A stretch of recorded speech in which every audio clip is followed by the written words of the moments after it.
والے ایک صحابی ہے زیاد ابن سکن، زیاد بن سکن رضی اللہ تعالیٰ عنہ. ایسی میں آپ کو واقعہ سنا رہا، آپ نے کبھی نہیں سنے ہوں گے. زیاد بن سکن رضی اللہ تعالیٰ عنہ، وہ ان کو کافروں نے قتل کیا، موصلہ کیا. موصلہ کرنے کے بعد ابھی جسم میں تھوڑی سی رمق باقی تھی، جسم میں تھوڑی سی رمق باقی تھی. تو ایک روایات میں تو یوں آتا ہے اس کے اوپر کفن بھی ڈال دیا گیا تھا.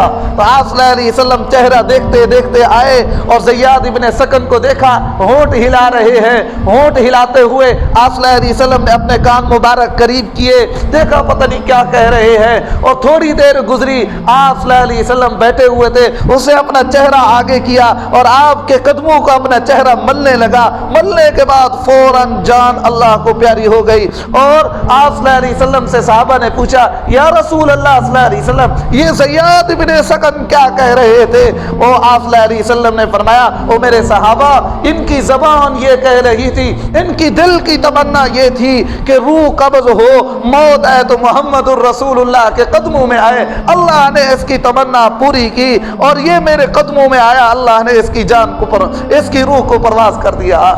ایسے پیارے صحابہ، ایسے محبوب صحابہ جو آپ صلی اللہ علیہ وسلم پر اپنی جان لوٹانے والے تھے، مال لوٹانے والے تھے، سب کچھ قربان کرنے والے. اور وہ سب کچھ قربان کرنا ان کے لیے آسان تھا، لیکن محبوب کو قربان کرنا ان کے لیے بڑا مشکل تھا.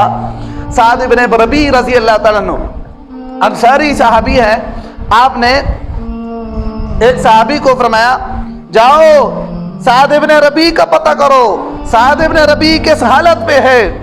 مقتولین میں، شہداء میں تلاش کیا نہیں ملے، زخمیوں میں تلاش کیا نہیں ملے، دور کہیں پڑے ہوئے تھے. اور دور سے آواز دی اور صحابی نے کہنے لگے، او سعد بن ربیع رضی اللہ تعالیٰ عنہ، محبوب تمہیں سلام کہہ رہے ہیں، محبوب تمہیں سلام کہہ رہے ہیں، پیارے مدنی کریم صلی اللہ علیہ وسلم تمہیں سلام کہہ رہے ہیں. اور وہ پوچھ رہے ہیں آپ کس حالت میں ہے، آپ سے حال پوچھ رہے ہیں. وہ زخمیوں کی حالت میں تھے، اٹھنے کی کوشش کی، کی. وہ صحابی قریب گئے اور جب قریب پہنچے انہوں نے اس کا دامن پکڑا، اٹھنے کی کوشش کی لیکن اٹھ نہیں سکے. اور کہنے لگے، میرے محبوب کو میرے سلام کا جواب بھی کہہ دینا، میرے سلام کا جواب بھی کہہ دینا. اور ان کو یہ کہہ دینا، میں آپ کی محبت میں اس دنیا سے رخصت ہو رہا ہوں، میرا اب وقت قریب ہے، میں اس دنیا سے رخصت ہو رہا ہوں. لیکن انصار کو جا کے میرا پیغام پہنچا دینا، کیونکہ وہ سردار تھے. انصار کو جا کے میرا پیغام پہنچا دینا. او انصار کی جماعت، اگر تم میں سے ایک آنکھ بھی ٹپکتی ہوئی باقی رہ گئی، محمد الرسول اللہ صلی اللہ علیہ وسلم پر کافر پہنچ گئے، تو قیامت والے دن میں آپ کی گربان پکڑوں گا اور آپ سے پوچھوں گا کہ تم زندہ تھے، محمد صلی اللہ علیہ وسلم پر کافر کیسے پہنچ گئے، محمد صلی اللہ علیہ وسلم پر کافر کیسے پہنچ گئے. تو اتنا محبوب پیارے مدنی کریم صلی اللہ علیہ وسلم سے صحابہ اکرام رضی اللہ تعالی اجمعین کی محبت تھی، پیار تھا. ایک صحابی ہیں جابر رضی اللہ تعالیٰ عنہ کے والد عبداللہ بن عمر بن حرام، اس کا نام تھا عبداللہ بن عمر بن حرام رضی اللہ تعالیٰ عنہ. تو حضرت جابر رضی اللہ تعالیٰ عنہ وہ جنگ احد میں شریک نہیں ہوئے، تو ان کا والد جو ہے نا وہ شریک ہوا.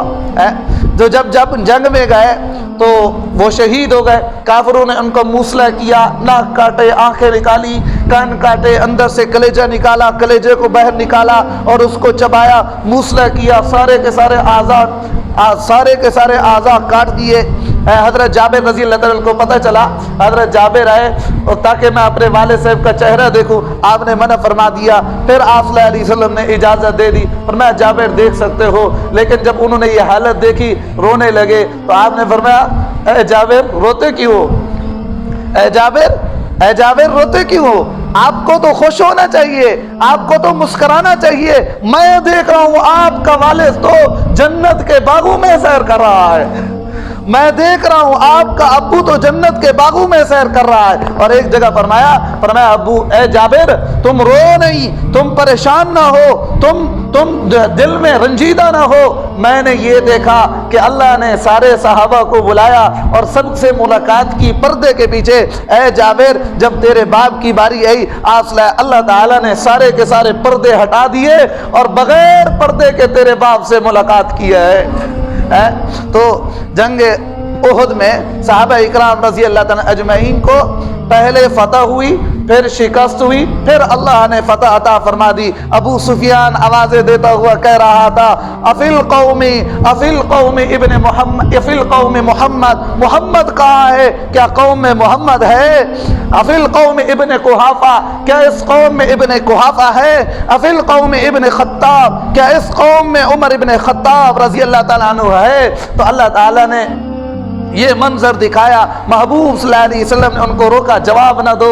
پھر اس کے بعد وہ کہنے لگا ان لنا العزا ولا عزا لکم, ہمارے لیے عزا ہے تمہارے لیے عزا نہیں. اللہ تعالیٰ نے پھر محمد الرسول اللہ کو جواب دینے کا حکم دیا. آپ صلی اللہ علیہ وسلم عمر جاؤ جواب دو اور یہ کہو لنا واللہ مولانا ولا مولا لکم, ہمارے لیے اللہ ہے تمہارے لیے اللہ نہیں, ہمارا مددگار اللہ ہے تمہارا مددگار کوئی نہیں. نہ ہی عزا مدد کر سکتا ہے, نہ ہی لات مدد کر سکتا ہے, نہ ہی حبل مدد کر سکتا ہے. تمہاری مدد کرنے کے لیے کوئی نہیں آئے گا, ہماری مدد کرنے کے لیے اللہ ہے. فنعم المولا ونعم النصیر, ہماری مدد کرتا ہے وہ ہمارا مددگار ہے. مسلمانوں کا مددگار ہر جگہ ہر حالت میں اللہ ہوتا ہے. کون ہے ہمارا مددگار؟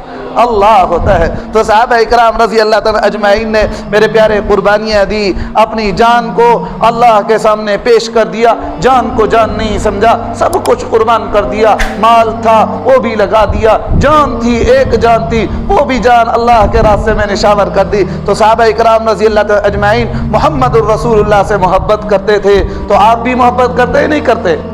کرتے ہی نہیں کرتے, کرتے ہی نہیں کرتے. جو کرتے ہاتھ کھڑا کریں, جو کرتے ہاتھ کھڑا کریں. آج میں تم سے جان نہیں مانگتا, میں تم سے مال نہیں مانگتا, میں تم سے یہ مانگتا ہوں محمد الرسول اللہ کی سنت کو زندہ کراؤ, محبوب کی سنتوں کو زندہ کرو, اپنی زندگی میں لے آؤ, اپنی زندگی میں لے آؤ. آپ صلی اللہ علیہ وسلم کی سنت مبارک داڑھی بھی ہے, آپ کی سنت شلوار ٹخنوں سے اوپر بھی ہے, آپ کی سنت نماز میں جو سنت ہے وہ بھی سنت ہے. ہر چیز میں آپ کی محبوب کی طریقہ موجود ہے, ان طریقوں کو اپناؤ, یہ بھی محبت ہے. اس کی کوشش کریں گے نا سارے کے سارے. اللہ مجھے اور آپ کو ہم سب کو عمل کی توفیق عطا فرمائے. واقول قولی ھذا استغفر اللہ